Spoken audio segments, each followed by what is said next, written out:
നമസ്കാരം. പ്രവാസ ലോകത്തിലേക്ക് സ്വാഗതം. വിസ നിയമങ്ങളിൽ കാര്യമായ മാറ്റങ്ങൾ വരുത്തിക്കൊണ്ട് UAE വീണ്ടും ഗൾഫ് രാജ്യങ്ങൾക്കിടയിൽ ശ്രദ്ധാകേന്ദ്രമായിരിക്കുകയാണ്. സന്ദർശക വിസയിലെത്തി ജോലിക്കുള്ള പുതിയ വിസ ലഭിച്ചാൽ രാജ്യത്തിന് പുറത്തു പോകണം എന്നതടക്കമുള്ള നിയമങ്ങളിൽ മാറ്റം വന്നിരിക്കുന്നു.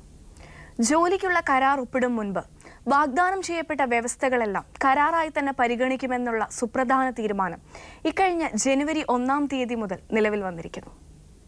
തൊഴിലാളികളെയും താഴേക്കിടയിലുള്ള പ്രവാസികളെയും ലക്ഷ്യം വെച്ചുകൊണ്ടുള്ള ഇത്തരം നീക്കങ്ങൾക്ക് അഭിവാദ്യങ്ങൾ അർപ്പിച്ചുകൊണ്ടാണ് ഇന്നത്തെ പ്രവാസ ലോകം ആരംഭിക്കുന്നത്. എല്ലാ പ്രിയപ്പെട്ട പ്രേക്ഷകർക്കും പ്രവാസ ലോകത്തിലേക്ക് ഒരിക്കൽ കൂടി സ്വാഗതം.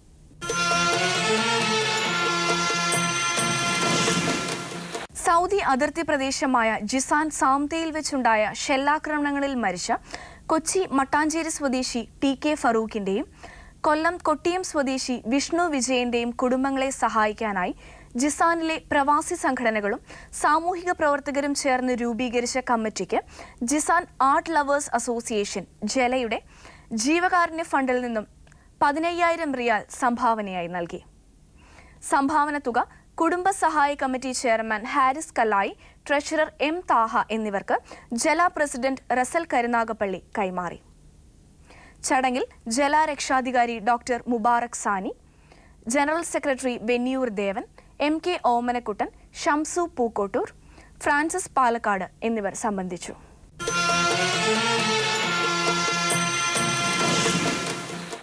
രാജ്യത്തെ അനധികൃത താമസക്കാരെ കണ്ടെത്തുന്നതിന് കുവൈറ്റിൽ പരിശോധന തുടരുന്നു. ഇന്ത്യക്കാർ തിങ്ങി താമസിക്കുന്ന ബിന്നീദ് അൽഖർ പ്രദേശത്ത് നടത്തിയ പരിശോധനയിൽ 3,781 പേരാണ് പിടിയിലായത്. ഇവരിൽ 1,585 പേർ മതിയായ താമസരേഖകൾ ഇല്ലാത്തവരും 114 പേർ സ്പോൺസർമാരിൽ നിന്നും ഒളിച്ചോടിയ കേസ് നിലനിൽക്കുന്നവരുമാണ്. പിടിയിലായ 10 പേർ വിവിധ കുറ്റകൃത്യങ്ങളിൽ പിടികിട്ടാപ്പുള്ളികളുമായിരുന്നു. ഏറ്റവും ഒടുവിൽ ലഭിക്കുന്ന റിപ്പോർട്ടുകൾ പ്രകാരം പിടിയിലായ ശേഷം മതിയായ രേഖകൾ ഹാജരാക്കിയ 2,035 പേരെ വിട്ടയച്ചു. പിടിയിലായവരിൽ ഭൂരിഭാഗവും രാജസ്ഥാൻ, ഗുജറാത്ത്, ബീഹാർ എന്നിവിടങ്ങളിൽ നിന്നുള്ളവരാണ്. അനധികൃത താമസക്കാരെ പിടികൂടി നാടുകടത്തുന്നതിനുള്ള പരിശോധന വരും ദിവസങ്ങളിലും കൂടുതൽ ശക്തമാക്കുമെന്ന് ആഭ്യന്തര മന്ത്രാലയം മുന്നറിയിപ്പ് നൽകി. രാജ്യത്തെ വിദേശികൾ തങ്ങളുടെ താമസരേഖകൾ കയ്യിൽ സൂക്ഷിക്കണമെന്നും പരിശോധനാ ഉദ്യോഗസ്ഥരുമായി സഹകരിക്കണമെന്നും മന്ത്രാലയം അഭ്യർത്ഥിച്ചു. കഴിഞ്ഞ 2 ആഴ്ചയ്ക്കിടെ ഇത് 3-ാം തവണയാണ് ശക്തമായ പരിശോധന നടക്കുന്നത്.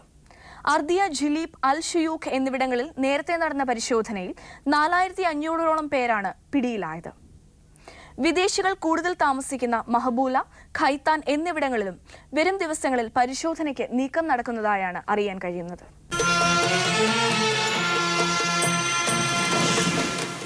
യുണൈറ്റഡ് അറബ് എമിറേറ്റ്സിന്റെ 42-ാം വാർഷികവും റാസൽ ഖൈമ കേരള സമാജത്തിന്റെ 40-ാം വാർഷികവും ആഘോഷമാക്കിക്കൊണ്ട് കഴിഞ്ഞ അന്തർദേശീയ പ്രവാസി ദിനമായ ഡിസംബർ 18-ന് റാസൽ ഖൈമയിൽ വെച്ച് പ്രവാസ ലോകത്തിന്റെ നേതൃത്വത്തിൽ സൗജന്യ മെഡിക്കൽ ക്യാമ്പ് നടത്തി. വിവിധ ദേശക്കാരായ 600-ഓളം പ്രവാസി തൊഴിലാളികൾ ക്യാമ്പിന്റെ സേവനം ഉപയോഗപ്പെടുത്തി. Ras al Khaimah ministry of health, ministry of labour എന്നിവയുടെ സഹകരണത്തോടെ Aster medical centre, Shifa Al Jazeera medical centre, union clinic, Saqr hospital, royal medical centre, specialist medical centre, Al Sarabi hospital, Afia medical centre, Ras al Khaimah hospital, Al Salama clinic, Emirates eye clinic തുടങ്ങിയവയുടെ സഹകരണത്തോടെ നടത്തിയ medical ക്യാമ്പിൽ 20ഓളം ഡോക്ടർമാരും 40ഓളം paramedical സ്റ്റാഫുകളും പങ്കെടുത്തു. പ്രവാസലോകം വീണ്ടും പ്രവാസികളുടെ ഇടയിലേക്ക് ചെല്ലുകയാണ്. ക്യാമറയുടെ അകത്തളങ്ങളിൽ നിന്നും യഥാർത്ഥ മനുഷ്യൻ്റെ പ്രശ്നങ്ങളിൽ പഠിക്കാനുള്ള ഞങ്ങളുടെ ഉദ്യമം കഴിഞ്ഞ 15 വർഷമായിട്ട് തുടരുകയാണ്. ഇപ്പോൾ റാസൽ ഖൈമയിൽ നടക്കുന്ന മെഡിക്കൽ ക്യാമ്പ് തന്നെ ആരോഗ്യം ഒരു തൊഴിലാളിയുടെ അവകാശമാണ് എന്ന ILOയുടെ ഇൻ്റർനാഷണൽ ലേബർ ഓർഗനൈസേഷൻ്റെ ക്യാമ്പയിൻ്റെ ഭാഗമായിട്ടാണ് പ്രവാസലോകം ഇവിടെ എത്തുന്നത് തന്നെ. ഇവിടെ നമ്മളോടൊപ്പം സഹകരിക്കുന്നത് ഇവിടുത്തെ ഭൂരിപക്ഷം വരുന്ന പ്രവാസികളുടെ ഭാഗധേയം നിർണ്ണയിക്കുന്ന ഒരു സംഘടനയുണ്ട്, ഇന്ത്യൻ അസോസിയേഷൻ റാസൽ ഖൈമ. അതിൻ്റെ ഡോക്ടർ റെജി ജേക്കബ് നമ്മളോടൊപ്പം ഉണ്ട്. രാവിലെ മുതൽ ഇവിടേക്ക് നല്ല ജനത്തിരക്കായിരുന്നു. ഇത് കാണിക്കുന്ന ഇന്നത്തെ കാലത്ത് സാധാരണ ജനങ്ങൾക്ക് മെഡിക്കൽ ട്രീറ്റ്മെൻറ്റ് അഫോർഡ് ചെയ്യാനുള്ള പ്രയാസം, അത് ഓവർകം ചെയ്യാൻ വേണ്ടി ഇവിടുത്തെ ഇങ്ങനത്തെ സാമൂഹിക സംഘടനകൾ ഒന്നിച്ചു നിന്നുകൊണ്ട് ചെയ്യുന്ന ഒരു യജ്ഞമാണ് നിങ്ങളീ കാണുന്നത്.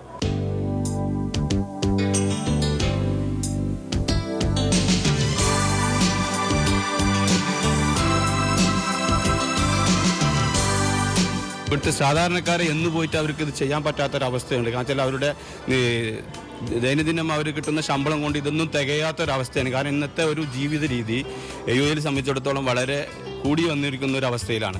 അപ്പോൾ അത്തരത്തിലുള്ള ഒരു അവസ്ഥയിൽ കൈരളി പ്രവാസി ലോകവുമായിട്ടും ഇന്ത്യൻ അസോസിയേഷനും കേരള സമാജവും സംയുക്തമായിട്ട് ജനങ്ങൾക്ക് സേവനം ചെയ്യുക, അതൊരു സാന്ത്വനമായി മാറുക, അത് മറ്റുള്ളവരിലേക്ക് എത്തിക്കുക, ഇത്രയുള്ള ഒരു നല്ല കാര്യങ്ങൾക്ക് വേണ്ടിയിട്ടാണ് ഞങ്ങൾ ഇനിയും അടുത്തുള്ള നമ്മുടെ പ്രവർത്തനം കൂടുതലും ജനങ്ങൾക്ക് വേണ്ടി സാധാരണക്കാരായ നല്ല ഇവിടുത്തെ അത് ഇന്ത്യക്കാരെന്ന് വിഭജിക്കുകയാണെങ്കിൽ എല്ലാ രാജ്യക്കാരെയും ഉൾപ്പെടുത്തിക്കൊണ്ട് നമ്മൾ സേവനം ചെയ്യുന്നു.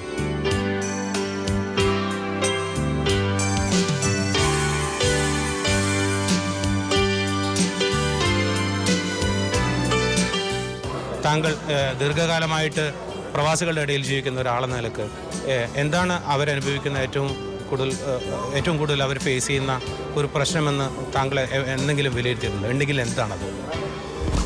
ഈ കാലഘട്ടത്തിൽ പ്രത്യേകിച്ച് നമ്മുടെ ലേബർ ക്യാമ്പുകളിലുള്ള പ്രവാസികളിൽ ഇടയ്ക്കുണ്ടാകുന്ന ഏറ്റവും ഒരു പ്രശ്നങ്ങളെന്ന് പറയുന്നത് അവരുടെ ആരോഗ്യ പരിപാലനത്തിനുണ്ടാകുന്ന ബുദ്ധിമുട്ടാണ്.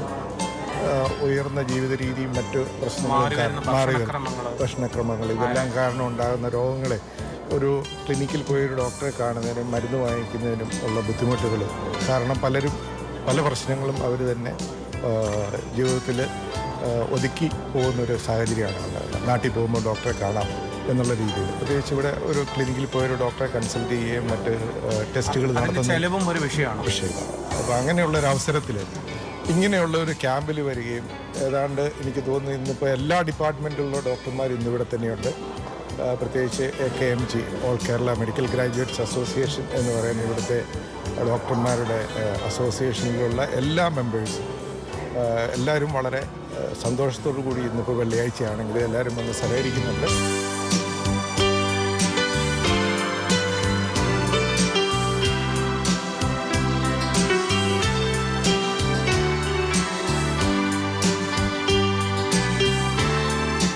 നമ്മുടെ ഈ കൂട്ടായ്മ എങ്ങനെയാണ് ഇവിടെ വിജയിക്കുന്നത്? എന്താണ് നിങ്ങൾ റാസൽ ഖൈമയിൽ പ്രത്യക്ഷം കണ്ടെത്തിയ കാര്യം? റാസൽ ഖൈമ ഇന്ത്യൻ അസോസിയേഷനും കേരള സമാജവും കൈരളി പ്രവാസി ലോകവും മറ്റ് ഇവിടുത്തെ പ്രമുഖ സംഘടനകളായ KMCC, സേവനം സെൻറ്റർ, ഇസ്ലാമിക് സർവീസ് ഇവർ എല്ലാ കാലവും ഇവിടുത്തെ ജനങ്ങൾക്ക് വേണ്ടി ഒരുപാട് ജീവകാരുണ്യ പ്രവർത്തനം നടത്തിക്കൊണ്ടിരിക്കുകയാണ്. കഴിഞ്ഞ വർഷവും ഇതുപോലെ തന്നെ മെഡിക്കൽ ക്യാമ്പ് നടത്തിയിരുന്നു, വളരെ വിജയകരമായിരുന്നു.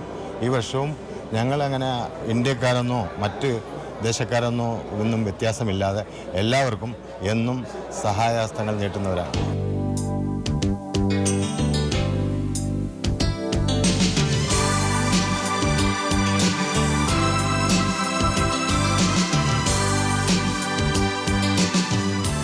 ഇപ്പോൾ ഇത്തരം കമ്മ്യൂണിറ്റി സർവീസിൽ ഷിഫാൽ ജസീറമാരുള്ള ക്ലിനിക്കുകൾ പങ്കെടുക്കുന്നതിൻ്റെ ഔചിത്യം എന്താണ്? ഇന്നേ വരെ ഹോസ്പിറ്റലിലോ ക്ലിനിക്കിലോ കയറാൻ പേടി തോന്നുന്ന പല ആൾക്കാരുണ്ടാവും. അവർക്ക് ഇതിനെപ്പറ്റി ഈ രോഗമെന്തോ ഒന്നും ഒരു നിശ്ചയമില്ല. അവരാകെ ചെയ്യുന്ന ഫാർമസിയിൽ പോകും, എന്തെങ്കിലും വാങ്ങും. പനി ഒരു രോഗമാണെന്ന് ഒരു ഡോക്ടറും പറയില്ല. ഏതോ ഒരു രോഗത്തിൻ്റെ സിംറ്റം, ഏതോ ഒരു അതിൻ്റെ ഒരു മുന്നറിയിപ്പാണ് ഈ പനി എന്ന് പറയുന്നത്. അങ്ങനെയുള്ള സാഹചര്യത്തിൽ ഇങ്ങനെയുള്ള ക്യാമ്പുകളിൽ പല ആൾക്കാരും വന്ന് ആ രോഗത്തിനെ പറ്റി നിർണ്ണയം നടത്തുമ്പോൾ അത് എല്ലാ രോഗികൾക്കും എല്ലാ മറ്റേ പ്രവാസികൾക്കും ഇതൊരു ഉപകാരപ്രദമായിരിക്കും എന്ന് ഞാൻ ഉറച്ചു വിശ്വസിക്കുന്നു. ഇതിലെ ഈ ക്യാമ്പിൽ ഷിഫാൽ ജദീറ ഒരു ഭാഗമാവാൻ സാധിച്ചതിൽ ഞങ്ങൾക്ക് വളരെ സന്തോഷമുണ്ട്. My name is Ritesh. I am the unit manager for Astra Medical Center branch in Ras Al Khaimah. We are very happy that the unity of this Kerala Association people, we have supported in a lot of organization activities as well. So this activity gives us immense pleasure to come and join our hands to support the people of Ras Al Khaimah here. We are happy to be the part of this organization. ഒട്ടനവധി കാര്യങ്ങൾ KMCC 2-3 വർഷമായി നടത്തിക്കൊണ്ടിരിക്കുന്ന ഈ medical ക്യാമ്പിലും ഇപ്പോൾ സമാജം നടത്തുന്ന ഈ medical ക്യാമ്പിലും KMCC പ്രവർത്തകർ ഏറ്റവും കൂടുതൽ ഇവിടെ വളണ്ടിയേഴ്സായിട്ടും ഇതിൻ്റെ ഈ ആരോഗ്യരംഗത്ത് പ്രവർത്തിച്ചുകൊണ്ടിരിക്കുന്ന ഒരു പ്രവർത്തകരാണ് എന്നുള്ള അഭിമാനം ഞങ്ങൾക്കുണ്ട്.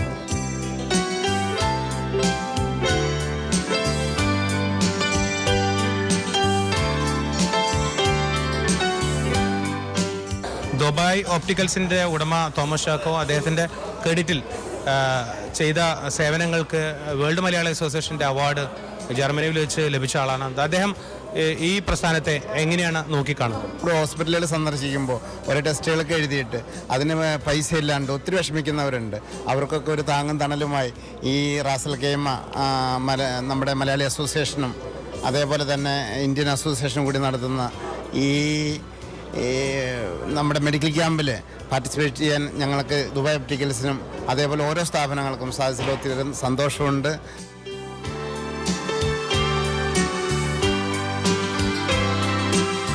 ഏകദേശം 15ഓളം വളണ്ടിയർമാർ രാവിലെ തന്നെ ഇവിടെ സജീവമായിട്ട് ഇവിടെ പ്രവർത്തന രംഗത്തുണ്ട്. ഇത്തരം മഹത്തായ ആരോഗ്യ മെഡിക്കൽ ക്യാമ്പുകൾ ഒരുവിധം ആളുകളിലേക്കൊക്കെ എത്തിക്കാൻ സമാജത്തിൻ്റെ ആളുകൾക്ക് പറ്റിയിട്ടുണ്ട്. ഇത്രയും എല്ലാവിധ നല്ല പ്രവർത്തനങ്ങൾക്കും ഇന്ത്യൻ കൾച്ചർ സൊസൈറ്റിയുടെ ഭാഗത്തു നിന്നുള്ള എല്ലാ പിന്തുണയും സമാജത്തിനും ഇന്ത്യൻ അസോസിയേഷനും നമ്മൾ അറിയിക്കുകയാണ്. പ്രവാസ ലോകം കേരള സമാജം ഇന്ത്യൻ അസോസിയേഷൻ നടത്തുന്ന ഈ ക്യാമ്പിൻ്റെ ഏറ്റവും വലിയ വിജയം സ്വകാര്യ രംഗത്തു നിന്നുള്ള ഹോസ്പിറ്റലുകൾ സൗജന്യമായിട്ട് ഈ കമ്മ്യൂണിറ്റി സർവീസിന് വേണ്ടി തയ്യാറായി എന്നുള്ളതാണ്. അതിലൊന്നാണ് റോയൽ മെഡിക്കൽ സെൻറ്റർ. ഈ കേരള സമാജം ഈ പരിപാടി ഓർഗനൈസ് ചെയ്തതിൽ ഞങ്ങൾക്ക് വളരെ സന്തോഷമുണ്ട്. ഇത് നാട്ടുകാർക്ക് ഉപയോഗമാവുമെന്ന് ഞങ്ങൾ കരുതുന്നു. ക്യാമ്പിൻ്റെ ഏറ്റവും വലിയ വിജയം എന്ന് പറയുന്നത് മിനിസ്ട്രി ഓഫ് ഹെൽത്തും മിനിസ്ട്രി ഓഫ് ലേബറും സ്വകാര്യ ക്ലിനിക്കുകളും 9ഓളം സ്വകാര്യ ക്ലിനിക്കുകളും ഈ ക്യാമ്പിൽ സജീവമായി സഹകരിക്കുന്നു എന്നതാണ്. ഈ മിനിസ്ട്രി ഓഫ് ഹെൽത്തിൻ്റെയും മിനിസ്ട്രി ഓഫ് ലേബറിൻ്റെയൊക്കെ സഹകരണം നമുക്ക് ലഭ്യമാക്കുന്നത് സമാജത്തിൻ്റെ സജീവ പ്രവർത്തകനായ അനിൽകുമാറാണ്. അദ്ദേഹം ഒരു ഹെൽത്ത് വർക്കർ തന്നെയാണ്. എന്താണ് മിനിസ്ട്രി ഓഫ് ഹെൽത്തിൽ നിന്നും മിനിസ്ട്രി ഓഫ് ലേബറിൽ നിന്നും നമുക്ക് കിട്ടുന്ന പരിഗണന എന്താണ് ഈ ക്യാമ്പിനെ കുറിച്ച്? ഈ ഒരു ക്യാമ്പ് ശരിക്ക് നമ്മുടെ താഴെ തട്ടിലുള്ള ആൾക്കാർക്ക് വളരെ ഗുണകരമാണ്. നമ്മളത് മുമ്പും ചെയ്തിട്ടുണ്ട് എങ്കിൽ തന്നെയും അവർക്ക് സാധാരണ മെഡിസിനും ഒത്തിരി ആൾക്കാർക്ക് ബ്ലഡ് ചെക്കപ്പ് ഡോക്ടേഴ്സിനെ കാണാനൊക്കെ വളരെ സഹായമായ കാര്യമാണ്.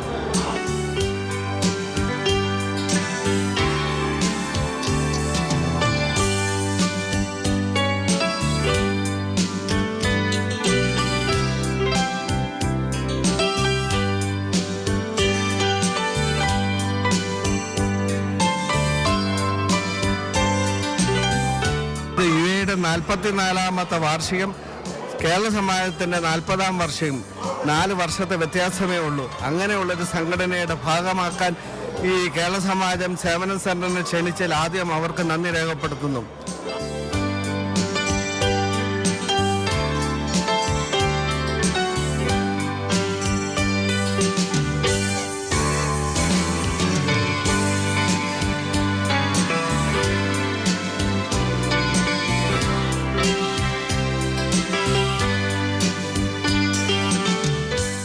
നിസ്സാര ശമ്പളത്തിന് ജോലി ചെയ്യുന്ന ധാരാളം ആൾക്കാർ ഇവിടെ ഉണ്ട്, കൺസ്ട്രക്ഷൻ മേഖലകളിലൊക്കെ.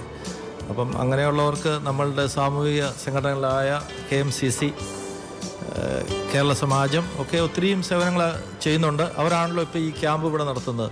അത് വളരെ മനുഷ്യത്വപരമായൊരു സമീപനമാണ്. സാധാരണക്കാരായ തൊഴിലാളികൾക്ക് അത് വളരെ അനുഗ്രഹകരമാണ് എന്ന് ഞാൻ വിശ്വസിക്കുന്നു.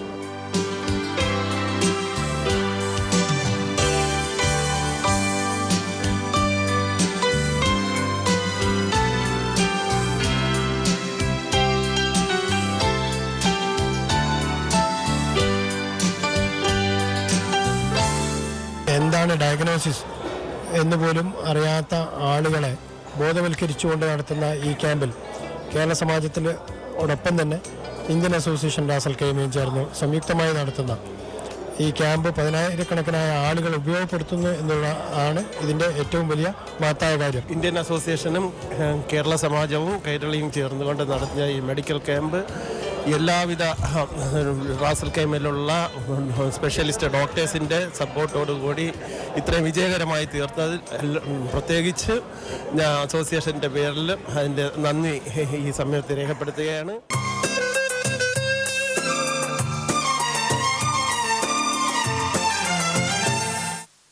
2002 മുതൽ ഷാർജയിലെ മൻഹർ ജ്വല്ലറിയിൽ സെയിൽസ്മാനായി ജോലി ചെയ്തിരുന്ന ഒറ്റപ്പാലം സ്വദേശി സുരേഷ് ബാബു ജ്വല്ലറിയിൽ നിന്നും സ്വർണം കാണാതായതിനെ സംബന്ധിച്ച് ജോലി നഷ്ടപ്പെട്ടയാളാണ്.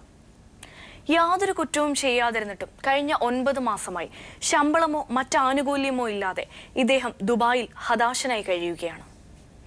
എങ്ങനെയെങ്കിലും സുരേഷിനെ നാട്ടിലേക്ക് തിരിച്ചെത്തിക്കണം എന്ന ആവശ്യവുമായാണ് ഭാര്യ ശാന്തിയും സഹോദരി പുത്രനും പ്രവാസ ലോകത്തിലെത്തിയിരിക്കുന്നത്. സുരേഷിനെ കുറിച്ചുള്ള വിശദവിവരങ്ങൾ നമുക്ക് ഭാര്യയോട് ചോദിച്ചറിയാം. സുരേഷ് ബാബു എത്ര കാലമായി പോയിട്ട്? ഷാർജയിൽ കേട്ടിട്ടൊരു 91-92 ആയിട്ടാവും ഷാർജയിൽ കിട്ടിയിട്ടുണ്ടാവും. ഈ കമ്പനി സ്വർണ്ണപ്പീടി കയറിയിട്ട് 92 ഈ സ്വർണ്ണപ്പീടി കയറിയത്? അപ്പൊ ദീർഘകാലമായിട്ട് അവിടെ ജോലി ചെയ്ത് 9 മാസം മുമ്പാണ് അവിടുന്ന് ഒഴിവായത്? അല്ല, 9 മാസമല്ല, കുറേ ആയി അവിടുന്ന് ഒഴിവായിട്ട്. എത്രയായി? 2007 എനിക്കൊരു ഫോൺ കോൾ വന്നത് അവിടുന്ന്.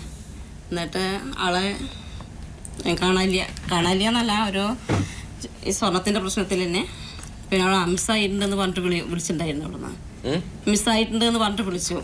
അപ്പോൾ ഞാൻ എന്താന്ന് വിവരം ചോദിച്ചു. നേരത്തെ ആളോടനെ ചോദിച്ചു. അപ്പോൾ ആൾ പറഞ്ഞു അങ്ങനെ സ്വർണം പോയിട്ടുണ്ട് അവിടുന്ന്.